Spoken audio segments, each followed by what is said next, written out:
What's up and welcome back. Episode 108 of Pro Pels Talk presented to you by Company Burger and DraftKings. Company Burger located at 4600 Ferret Street.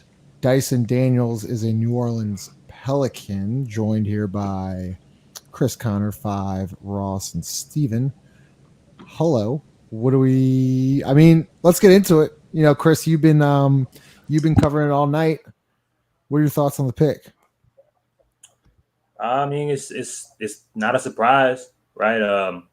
We had kind of, I think a lot of us that were Dyson Daniels fans had prepared ourselves for him not to be there, or for the Pelicans to trade it back. There's all the other options, or the alternatives. But I think he just he's someone that, even if he's not forced to play right away, and I don't believe he will, he right away offers you intelligence on the floor.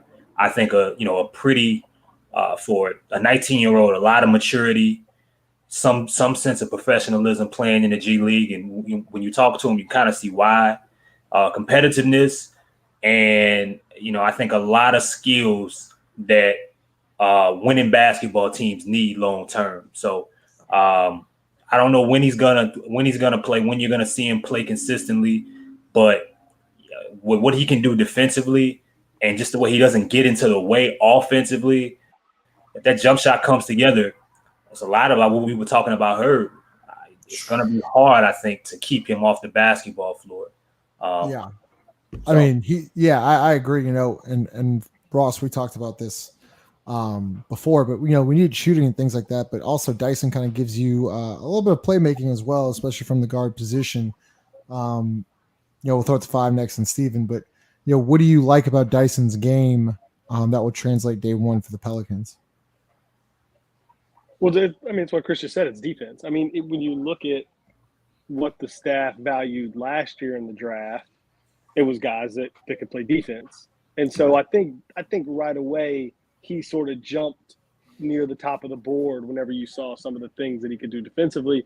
And like Chris said, the fact that he can handle the ball really appears to have a really high basketball IQ, and he's coming. We have the best shooting instruction in the league, and it's like that's not just me saying that. That's now manifested itself with more than one guy that really wasn't thought of as a shooter and has come in and shot pretty well, Yeah. right away. So this felt like a really good fit. I think Chris and I both had us taking him, a month ago when we talked about this. So I'm happy we got him. But yeah, the one thing that is important right away is that he's got a high basketball IQ and he can play defense. And Yeah.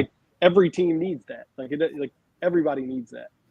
5, we talked about it last podcast, right, with Fred Vincent's shooting camp and who's graduated from it, and it's been Tyreek Evans, it's been Lonzo Ball, it's been Brandon Ingram, the list goes on and on. Could you add Dyson Daniels to this list? I mean, he better follow Herb. I mean, Herb Jones, right? yeah, they're going to be competing for time for Fred Vincent. I mean, we've seen time and time now. If you want to get on the court, you got to play defense. He already plays defense. Cool. Now, just don't be a liability on offense. He has a beautiful floater. Yeah. He gets that thing off from all kinds of angles. Pause, I guess. But yeah, Duke can hoop. Like his passing ability, which is great, right? You don't have to force feed him the ball for him to get shots. He can get shots within the offense. Him in the pick and roll is going to be great. I think his height, being another 6'7" person, and you're going to have to adjust that for Jose, and you can't just pick on Jose because you got a bunch of 6'7", 6'8", 6'9" dudes coming to help, and then they're rotating. Hey man, sometimes less is more, but with this dude, he just hires your floor, if that makes sense. He just raises your floor a little bit more. 5, he makes us deeper now. We talked about depth. He's like another guy who can get off the bench, right? And so, Steven, 5 had mentioned length. Holy shit, this team is long. Trey Murphy, Herb Jones, Jonas Valanciunas, Brandon Ingram. I'm sure Trey Murphy. Length Jackson is Hayes. serious on this team. Say it again. Jackson Hayes, another guy that's long and lanky.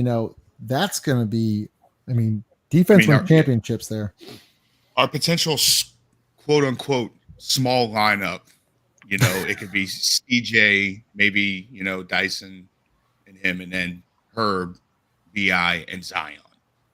That's our small, lineup, and it's just, boy. I mean, this guy kind of. I've only watched his. I guess you could say his highlights, so you're only going to see his good shit. But I mean, he kind of reminds me. Maybe tell me if I'm off here. A little bit of Ben Simmons, who isn't afraid to shoot a three here and there. He finishes a lot at the rim. It looks like he can facilitate pretty well. He's big body, plays defense. If he can fill in that role, maybe like in the second team or something. Chris, I mean, I think I kind of agree with you, Steven, but he reminds me a lot of Lonzo. Am I off on that one? I mean, I know we talked about that, but he even said it. He let me reiterate this one. I think he's a better version of Lonzo Ball. No, yeah, there you go. That's a better comparison. If you he was asked before the draft tonight, like if he had to compare himself to a player, Lonzo was the guy he named. Yeah. I don't of course they're gonna have some differences, but I knew when I watched Dyson Daniels, the first video I watched, I knew nothing about comparisons. I didn't read. I didn't really know much about him versus what people had said. I didn't think of. It just randomly popped into my head as well. So it has to be something there. Just certain mannerisms, some of the different plays that you see, in transition. Of course, what Lonzo's turned into in regards to a connector, and even like the way he blocks. Some of the way he blocks layups and the mannerisms there. Some people don't think that he may not be a great athlete, but I think he has above average to good athleticism. Yeah. Similar to Lonzo when he decides to use it. You know what I'm saying? Right. So, Chris, the one thing that in terms of his athletic, because I did see some stuff about the athleticism. I thought when he really jumped in terms of draft, from being outside the top 10 to being in that top 8 conversation, was at the NBA draft combine when he ran the fastest shuttle. So I think what you see there is that there is some sort of underlying athleticism, especially laterally. Now he may not be at some point he may be, I guess, but I don't know that he's a big above the rim finisher guy. But you don't become a defender like that without being damn quick laterally. And so I think there's a lot of that in there. And it's just I was going to say that when you're talking about the Lonzo stuff. I think he just plays at a little different tempo than Lonzo, but there's definitely similarities. Yeah, back to the Lonzo thing. You had mentioned floater. He's got a really good floater, and he can really finish around the rim. He's got good touch. Lonzo didn't have that, right? Lonzo, that's why you would just want to take your head off your shoulders because you wanted him to drive, and he would never do it. Well, with this kid, he's driving, and he's really good around the rim. I like this. I mean, everybody's keep comparing him to Lonzo. I'm not going to say Lonzo. I really like Kyle Anderson. Someone had mentioned that. Go ahead. Chad said it, but I've been saying this for a minute. He has that game. It's not fast. It's not. Kyle's really slow, but I don't think Dyson's like that slow. But he can get to his spots, and he knows what that is. It's an off kilter floater. It's from either hand, and he can pass, and he's smart. So that's kind of my comparison. I don't think it's Lonzo. Yeah, the outlet passes will just jump off the film for you. But I think when he gets in the lane, he has that slow, methodical. Okay, I can get you up now. Oh, it's a pass. It's a layup. I think he's that brilliant. I wouldn't say brilliant, but he's that smart, basketball wise, and he can make a lot of plays. So, yeah, and the one thing that I like, Steven, about Dyson is, a bunch of these rookies that get taken in the lottery are expected to make an immediate impact to their team. Well, he doesn't. He's got 3 All-Stars already on the roster, and Brandon Ingram, Zion, and CJ. Well, CJ's a fringe guy, but those 2 are basically All-Star guys. His job's easy. Second unit guy, defend your ass off, be a hustle guy. That's got to be a good thing for a 19-year-old to come into a situation like the Pelicans. I mean, yeah, you just don't have the pressure. Yeah. Of being a star or having to be a star player or a franchise player like some of these other guys do at the top of the draft. So it's nice. It's a luxury to have to play behind these guys, especially, you have that kind of age difference where you got some younger guys and then CJ to kind of guide them through it. So it's going to be fun to watch him grow in his first year. I mean, you watch how Herb did last year. So The development of these players is fun to watch, and if we stay on this course, he's a guy that seems like he can turn into something that's just going to fit right in. Now he doesn't have the shooting, obviously, but yeah, we can. We'll get there. We can get there. We get there. Yeah, we'll get there. I'm not worried about that. So we all agree on Dyson. Let's talk about a little bit of the draft, and then we'll log off. But were you surprised with the Magic going with Paolo number 1? I don't know. This is a pretty. I felt like this is a pretty underwhelming draft. I just wasn't in love with any of those guys at the top. It did make a ton of sense to me to the Magic because I don't, I don't know. I just don't think Banchero was on. But ask you this: if you were Pablo, were you happy that the Magic Paolo? drafted you? Whatever. No, say the man's name right, bro. Yeah. Paolo, I'm sorry. All right, there you go. This is the thing. I screw up names all the time. This isn't anything new. I guess. I feel like Jabari Smith had the highest floor of those guys, maybe, or maybe the highest ceiling and a little lower floor. I don't know. I just, like I said, I'm glad we weren't drafting in the top 3 or 4, really in the top 3, because I just didn't love any of those guys. There's an expectation that comes with being drafted that high, and it's that you're going to play right away and contribute. And I don't know. I think all 3 of those guys have a lot of growth to do, a lot of growing to do. So I don't know. I just wasn't in love with any of them. But, look, props to him for going first. But, yeah, I just don't see him making a huge difference for Orlando this year. 5, do you hate that Jabari Smith's now in the division? Hell yeah. Man, I didn't want to see that cat. I think he's going to be really good. The Rockets are going to suck. The Rockets aren't. There's only one basketball in Houston, and they got a lot of shooters. They got a lot of cats that want it, and they want to go with it. Jalen Green wants to shoot threes and dunk on people. We know what he wants to do. Yeah, it's really cool, but I don't know if that's going to guarantee you wins. And you just got rid of Christian Wood, and now it's open season, and Silas is going to have he already ain't getting no sleep now. Jesus Christ! When they run in the streets of Houston, what is this man going to do? They got a lot of stuff to get into out there. Chris, did you like when Shaedon Sharpe didn't get picked 7th and was up to Portland? Did you think he was going to land in New Orleans, or was there any hope right there? No, I didn't. It didn't feel like the Pelicans were going to take that kind of quote unquote risk. I don't think that they. Yeah. I think that they, if they were going to make a pick, that they were, because it seems like now they're really all they're focused on from a character perspective or for a personality perspective what they think can fit in their locker room, and it who knows what Sharpe will have to see. But he seems like, an individual that, just being young, being his age and wanting to kind of take control of his own reach, his own destiny. I don't know if they would have welcomed that. Whether or not it works, the talent definitely seems that the talent is beyond that. You could argue Sharpe is a top 3 talent. I've seen some say he's the most talented in the out of the people that got drafted tonight. So. But no, it really wasn't. It wasn't something that I saw happening. Everything that you saw, people you talked to, Daniel seemed to be that guy. Gave him a good balance of upside and just them being sure of what they were getting. It just felt like Portland wasn't gonna draft him. And I don't think at that time I still was interested to see if Portland was gonna trade the pick. So. Daniels didn't seem like the pick there unless somebody was trading up to get him. I like Dyson. I'm fine with it because now I'm ready to go now with Dyson. So we know what he has to work on. You got the guy that can help him out with his shot. Closing remarks. Ross, we figured this would be the pick. We'll go 5, Chris, and get out with Steven. But we figured this would be the pick. Are you surprised? Are you happy? Give me your feelings about it.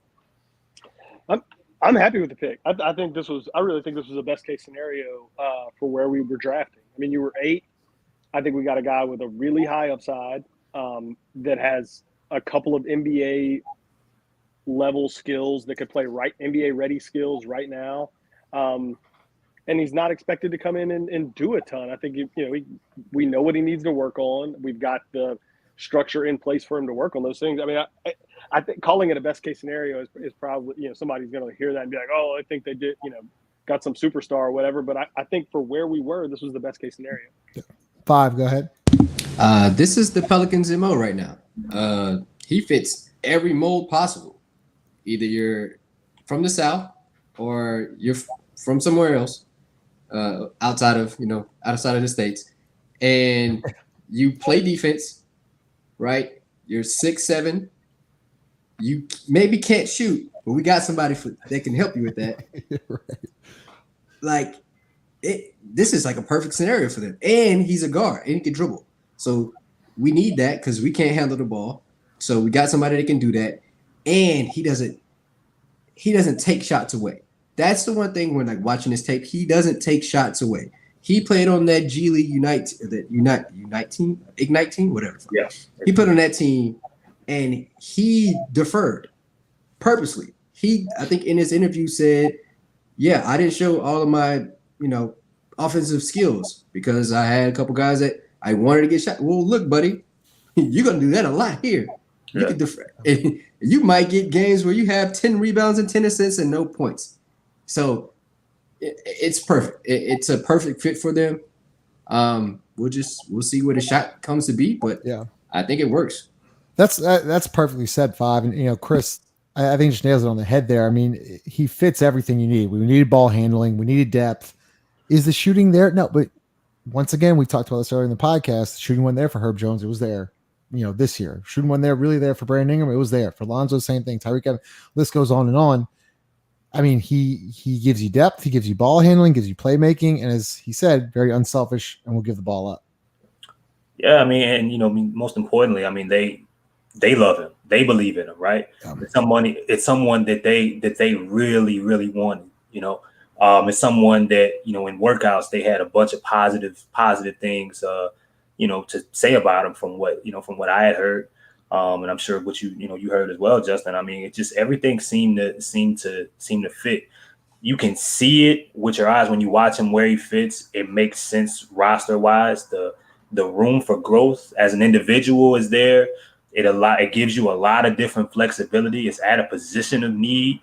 It allows you to maybe be more aggressive and moving on from a piece that you were thinking about holding on to. That if you think he can play right away, even if it's 10 minutes a game out the stretch, you might be able to do that.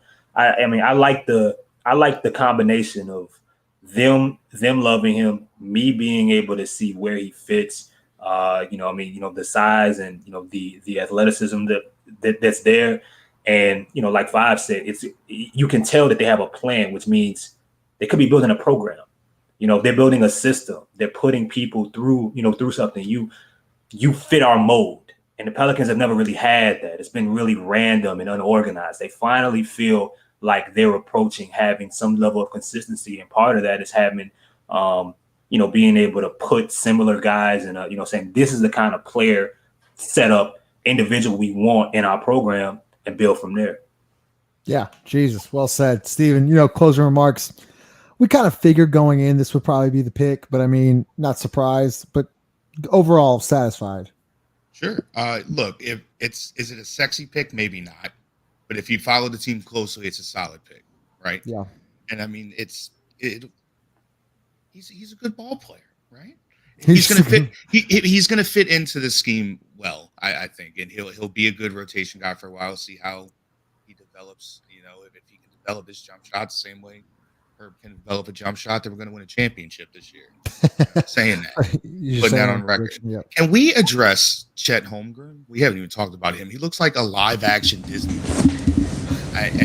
He's 5. Go ahead, 5. That's my dog, man. His whole demeanor, I don't like him. You don't like him? Hey, I don't like him. I just don't like him. Bro, I don't know why. There's something about him, man.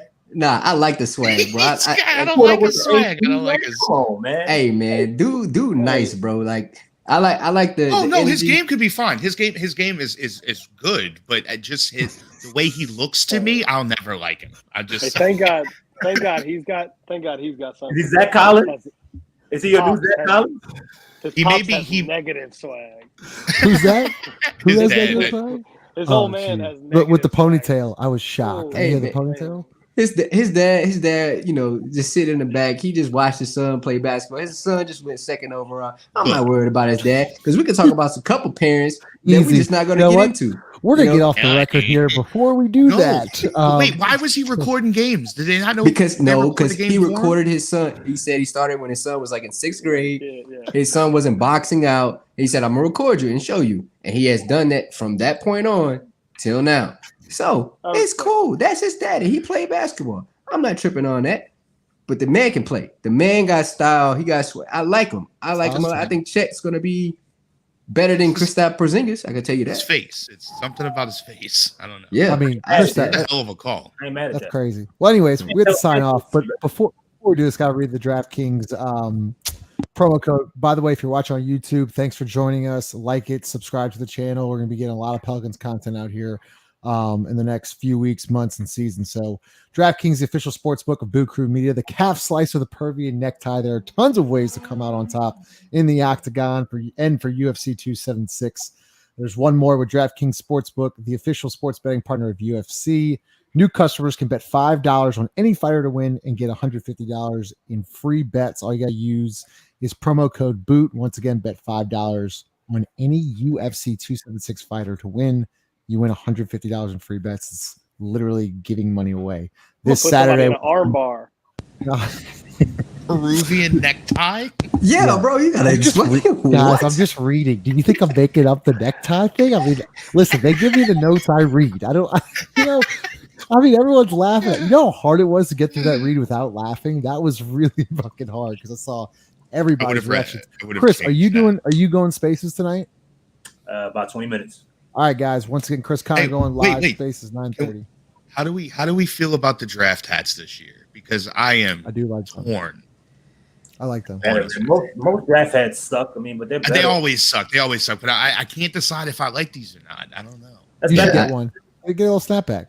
Ross Thibodeau, Chris Connor 5, Steven heading out. Thanks for joining us. We'll see y'all later this week. Kisses. See y'all.